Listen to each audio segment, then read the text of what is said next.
বন্ধুরা আগে ভিডিওটা দেখো। দাঁড়া, কই যাস? হ্যাঁ, কই যাচ্ছিস? আমাকে মারধর করে তুই এখন পালাবি? কোথাও যাওয়ার বুদ্ধি নাই তোর। ওই যে দেখ, তোর জমেরা আসতেছে।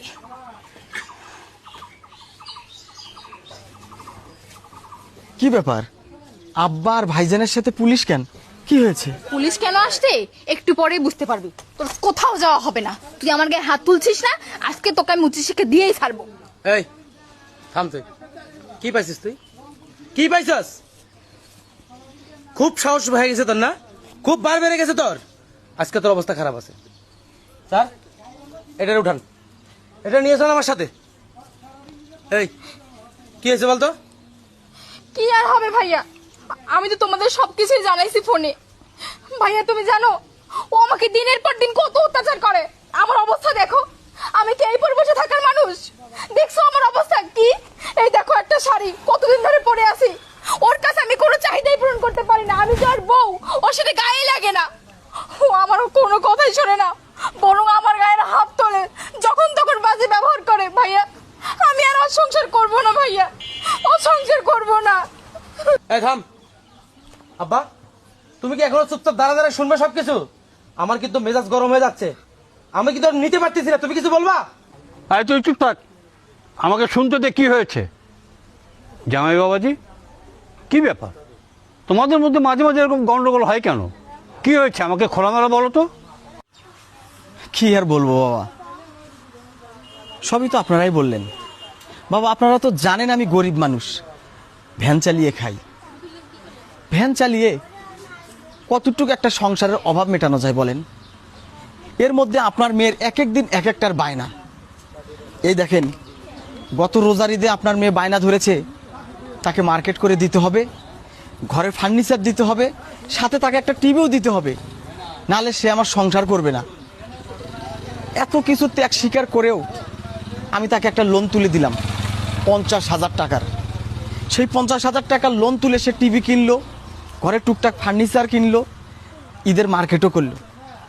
আপনার মেয়ে কিন্তু আমার জন্য একটা লুঙ্গি, একটা গেঞ্জি কেনার প্রয়োজন মনে করে নাই। তাতে আমার কোনো দুঃখ নাই, ও খুশি থাকলেই আমি খুশি। আবার বাবা দেখেন, এই যে কুরবানির ঈদ চলে আসছে, তার নাকি আবার মার্কেট করতে হবে, সেজন্য সুদের উপর টাকা নিতে বলতেছে। আচ্ছা বাবা, ভ্যান চালিয়ে আমি সংসারের অভাবে মিটাবো, কিস্তি দেব না সুদের টাকা চালাবো? এই সমস্ত কথা যখন আমি শুনতে নারাজ হই, তখনই আমার সঙ্গে বাধায় অশান্তি। কথায় কথায় বলে সে আমার সংসার করবে না, আমি গরিব ছোট লোক, ভ্যানওয়ালা, আরও অকথ্য ভাষায় গালিগালাজ করে। আচ্ছা আমার সংসার করবে না বেশ ভালো কথা, গালিগালাজ করার কি দরকার? সব সময় আপনাদের ভয় দেখায়। আমিও ভাবতাম আপনারা কোনোদিন আসবেন না। ভাগ্যের কি পরিহাস, আপনারা আজকে ঠিকই আসছেন। আর আসছেন তো আসছেন, সাথে পুলিশ নিয়ে আসলেন। এখন আপনারাই বলেন আমার কি করণীয়, কি করতে পারি আমি? কিরে, ও কি বলতিছে? তুই কি টিভি কেনার জন্য, ঘরের জিনিস কেনার জন্য লোন উঠাইছিস? কথা বলতেছিস না কেন? হ্যাঁ ভাইয়া, তা উঠাইছি, কিন্তু ভাইয়া শোনো, তোমরা ওর কথা বিশ্বাস করিও না। ও যা বলছে সব মিথ্যা কথা বলছে। শাক দিয়ে এখন মাছ ঢাকার চেষ্টা করতেছে। এখন আমার বাপ ভাই আসতে তাদের সাথে ভালো ব্যবহার করতেছে। শিয়ানা। তুই ঠিকই বলছিস। শাক দিয়ে কি আর মাছ ঢাকা যায়?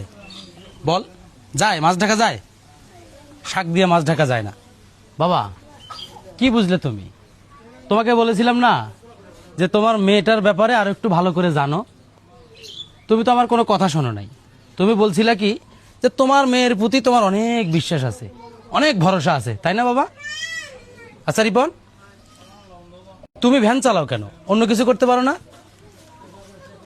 ভাই অন্য কিছু করব কিভাবে? ইচ্ছা তো ছিল। আমি আপনার বোনকে বিয়ে করেছি, আমার না হয় সমাজে দাম নাই, আপনাদের তো একটা দাম আছে। আমি যদি ভ্যান চালাই খাই, আপনাদের সম্মান হানি হয়। ভেবেছিলাম লোন তুলে একটা বাড়িতে ছোটখাটো দোকান দেব, তাও মানুষ বলবে আমি একটা ব্যবসা করে খাই। কিন্তু আপনার বোন লোন তুলে নিল, আবার সুদের উপর টাকা নেয়।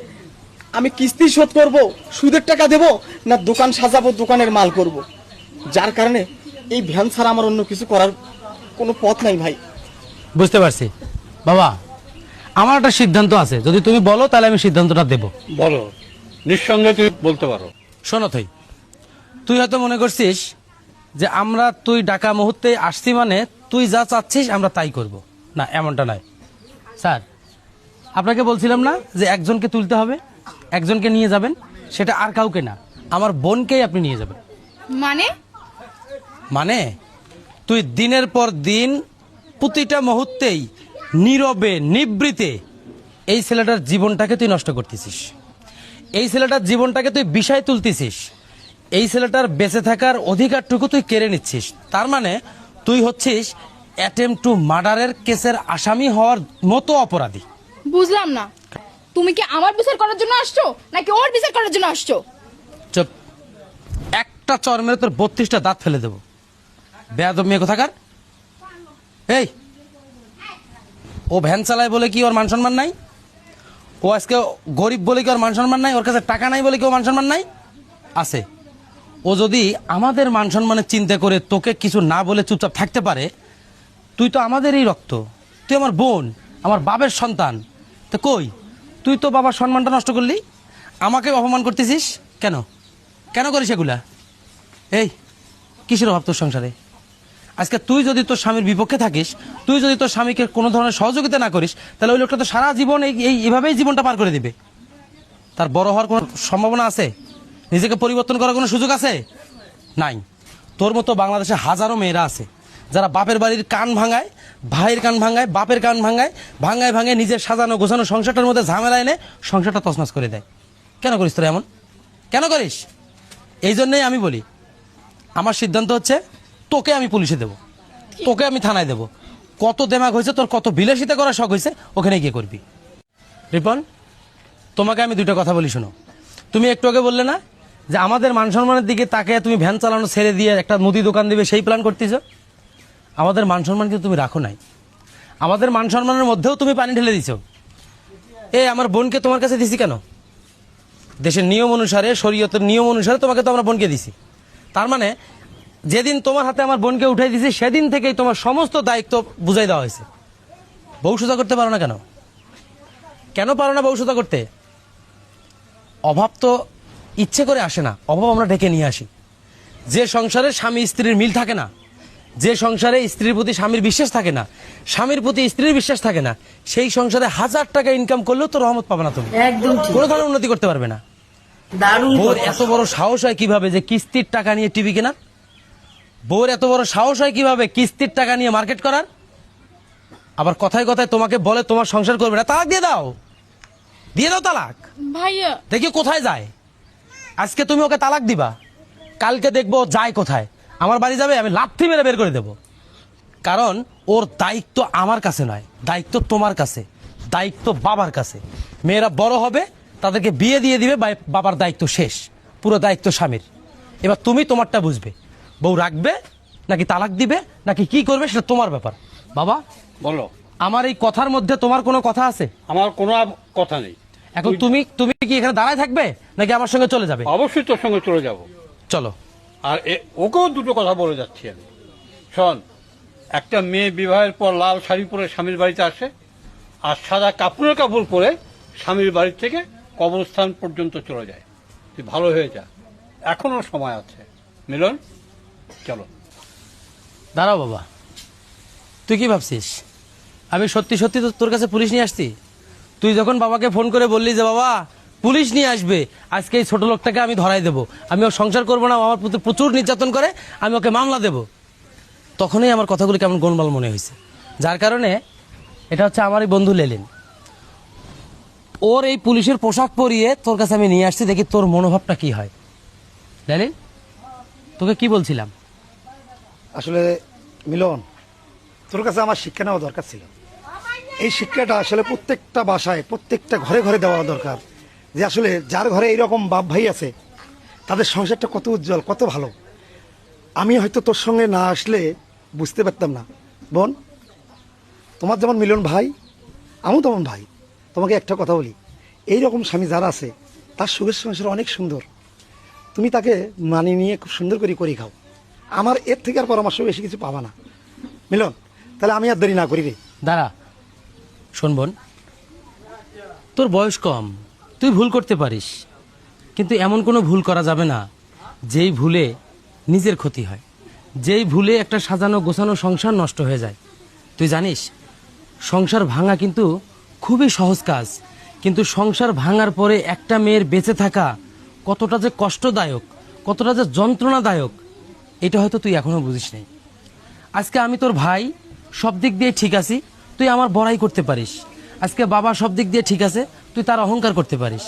কিন্তু দিন শেষে একটা নারীর জন্য অহংকার হচ্ছে তার স্বামী, একটা নারীর জন্য ভরসার জায়গা হচ্ছে স্বামী। তুই জানিস আসলে মেয়েদের না কোনো ঘর হয় না। যখন একটা মেয়ে বাবার বাড়িতে থাকে তখন হয় বাবার বাড়ি, যখন ওই মেয়েটাকে বিয়ে দেয়া হয় তখন হয়ে যায় স্বামীর বাড়ি, আবার যখন ওই স্বামীটা মারা যায় তখন হয় ছেলেদের বাড়ি, আবার যখন বাবা মারা যায় তখন হয় ভাইয়ের বাড়ি। তাহলে বলতো আসলে মেয়েদের কোনো বাড়ি আছে?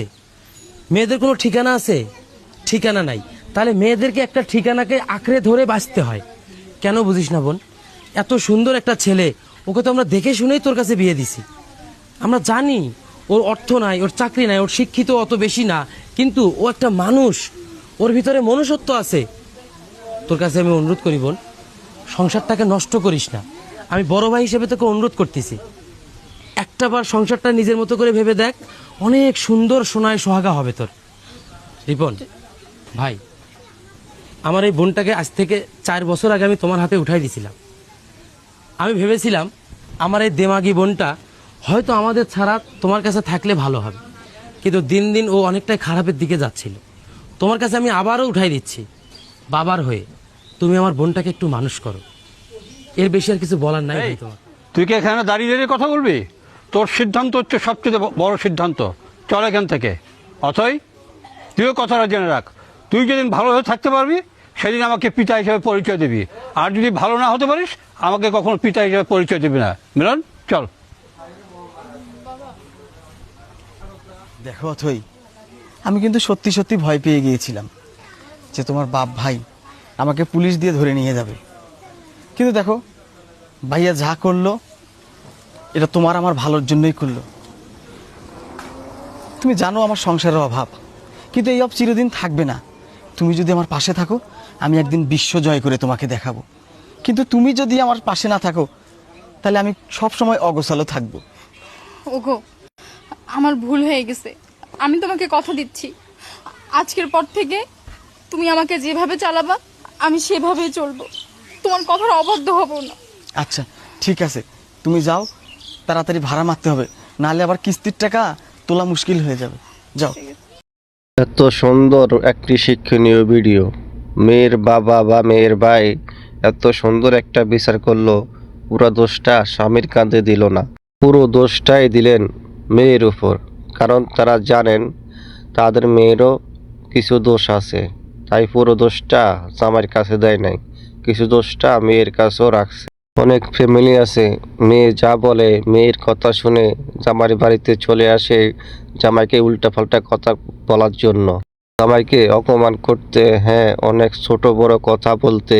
তো এখানে এত সুন্দর দেখানো হলো, একজনের উপর দোষ না চাপিয়ে দিয়ে দুজনকে যাচাই বাছাই করে কার দোষ বেশি তারপর বিচার করা হলো। নিজের মেয়ে বলে বা নিজের বোন বলে সে যে ভুল করতেছে না এটা কিন্তু একমাত্র নয়, সেও যে ভুল করতে পারে তার ভুলটা ধরিয়ে দেওয়া উচিত, এইটাই সেই ভিডিওর মধ্যে বোঝানো হয়েছে। তো ভিডিওটা অনেক শিক্ষণীয়, সঠিকভাবে ভাই এবং বাবা বোনের বিচার করেছে, ভাই বাবা মেয়েকেও বুঝিয়েছে, স্বামীকেও বুঝিয়েছে, আবারও তাদের সংসারটা করার জন্য তাদেরকে বুঝিয়ে রাজি করিয়েছে। তো বাস্তবে এইটাই হওয়া উচিত, একটা সংসারকে ভেঙে দেওয়া কাম্য নয়, জুড়ে দেওয়াই কাম্য। সংসারটা ভেঙে দেওয়া কাম্য নয়, দুজনকে বুঝিয়ে শুনিয়ে সংসারটা জোড়া লাগানো হচ্ছে কাম্য। ভিডিওটা আপনাদের কাছে কেমন লাগলো? যদি আপনাদের কাছে ভালো লাগে, অভিনয়টা ভালো লাগে, অবশ্যই শেয়ার করে মানুষের পাশে তুলে ধরবেন। ধন্যবাদ।